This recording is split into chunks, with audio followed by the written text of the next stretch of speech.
तो के बार बार फरका आ जाते हम के फरका आते मिर्गी वाला कैंसर वाला हमारे वजह से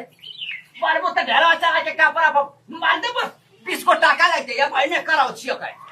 घरू जाता लोग बतियाओ तो मीटिंग में टोल ले हो वजह से तो गलत पागल हां पागल है चोगल है हां आशिक प्रेमी मजनू दीवाना है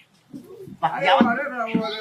वो धीरे रहो हमारे बताओ मुस्कानवा झिंगना कुल मशीन गड़ोइला प्रधान उनर के जमीन पर कुल पानी ना भरे तो धोचरा पंचायत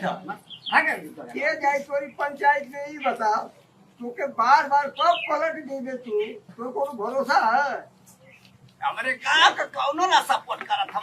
मैं भाग जाओ तो हां रास्ता में बाबू तो सीधा बच्चा भारत दाद का माथे परो ना फेंक दे ससुर दूर बा करी तेरा पर जरूर तो के हवाला कर गोविंदवा अरे गोविंदवा गोविंदवा कौन अरे सवेरे सवेरे पढ़ा नहीं चिल्ला दिया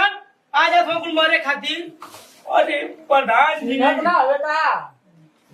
अरे प्रधान जी प्रणाम प्रणाम प्रणाम चिन्हत ना हवे का देखवा ना कहीं नहीं है प्रधान जी हां सुबह हमारे घरवा का करे आगे नहीं है अरे वो झिंगना मुस्कानवा चिरकुट बाबू असल जुकल मसाला फड़ा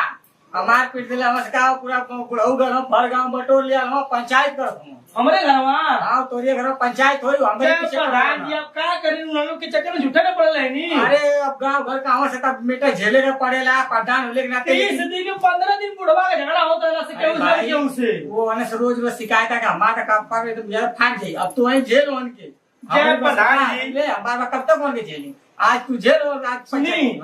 आप ले चंगी अपने घरे पंचायत करावे वही जो कुल होत जात रही अरे ना ना ना ना हम हाथ जोड़ती भाई हमारी बस का ना फोन करो जैसे अब वो आवे ना चिरकुट बाबा है वो हम वो ये तो सीधा ना वो भोजपुरी बोलबे ना करे ना सीधा अंग्रेजी हिंदी झड़ी है उनके 10 बता भोजपुरी में नहीं बोला भैया तो होग ना पसंद वाला बुढ़वा को जब ये तो खाली अंग्रेजी है बोले हिंदी है घरे लेके आ देनी है आप पंचायत करे खातिर तो एक तो वही जेल भाई सब प्रधान जी का अरे कब हम भी आधार कार्ड में घटी वाला थी बस साला बैठ जब पहले देखा तो माथा बबुआ खराब पे ले आला से तू आर तोर माई परेशान के लिए एक साल से रोक ले हमार अरे तोर बन जाए हम पहले तोर बन जाई अभी देखा तो हाई बेटा समझाएगी तोर बेटा सोच जाई तोर तो कबो बनवा दे 2 दिन में 4 दिन में ना बहुत लेट हो गया अरे कुछ लेट ना भले तू बैठ अभी देख अभी हमने लोग को मेटा सब करवा ले उसके बाद तो से बात करती ठीक है ना चुपचाप बैठ जा